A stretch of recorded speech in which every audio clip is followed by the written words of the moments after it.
존경하는 전주 시민 여러분, 조지현 의장님을 비롯한 선배 동료 의원님 여러분, 송하진 시장님을 비롯한 공무원 여러분, 효자 1, 2, 3동 국민참여당 이영식 의원입니다. 저는 오늘 버스 파업에 대한 행정조치가 과연 합리적이었는지, 그리고 노사 양측에 공정했는지, 시민의 이익에 중심을 둔 행정인지를 질문하고자 합니다.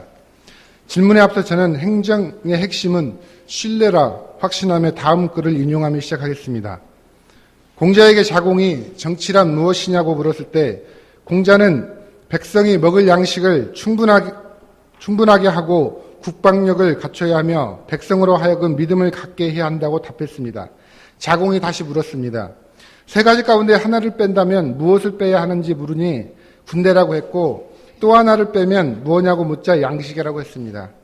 정치의 근본은 보호해주는 군대보다 배불리 먹는 것보다 더 중요한 것이 믿음인 것입니다.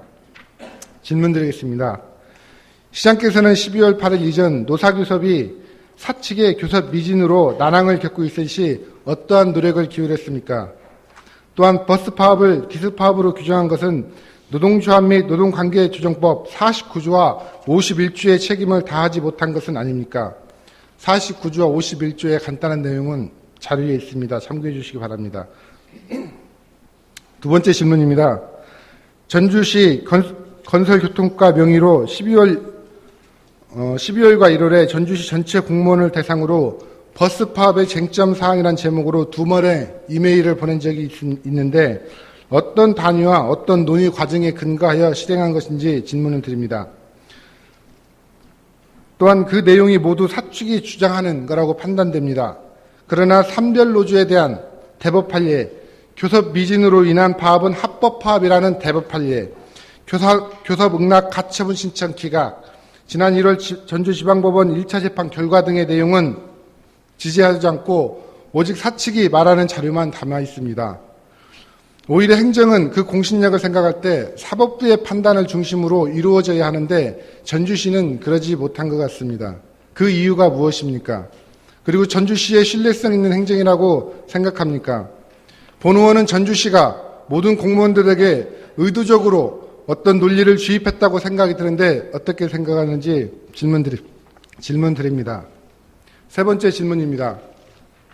전주시는 버스 회사에 왜 행정조치를 취하지 않는 것인가 아니면 취할 수 없는가 답변해 주시기 바랍니다.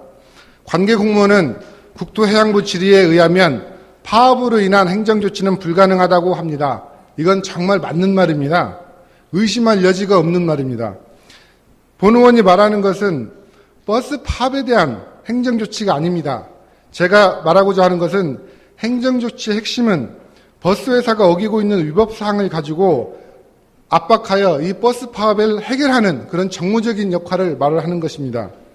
여객 자동차 운수사업법을 보면 사실 귀에 굴면 귀걸이, 코에 골면 큐거리식으로 버스 회사한테 취할 행정조치가 수도 없이 많이 있습니다.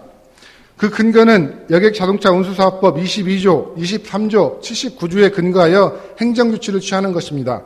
한 가지 예를 들면 동법 79조 보고검사 항목에 1항에 국토해양부 장관 또는 시도지사는 필요하다고 인정하면 여객 자동차 운수사업자에게 그 사업에 관한 사항이나 자동차의 소유 또는 사용에 관한 사항을 보고하거나 서류를 제출하도록 명할 수 있습니다. 즉 1에서 100까지 처음부터 끝까지 모든 자료를 요청하고 받을 수 있는 게 법적으로 규정되어 있습니다. 그러나 관계 공무원은 회사에서 자료를 주지 않았다라는 답을 하고 있습니다. 그러면 행정은 법에 근거하여 버스 회사에 대한 행정을 하고 있지 않다는 증거입니다. 행정은 회사에 대해 동법 85조 1항 33호 79조 1항에 따른 보고나 서류 제출을 하지 아니하거나 거짓으로 한 경우 면허 취소를 할 수 있다고 규정하고 있습니다. 시장 의견은 어떤지 묻고 싶습니다. 질문 네 번째는 이따 추가 질문을 통해서 하겠습니다. 답변해 주시기 바랍니다.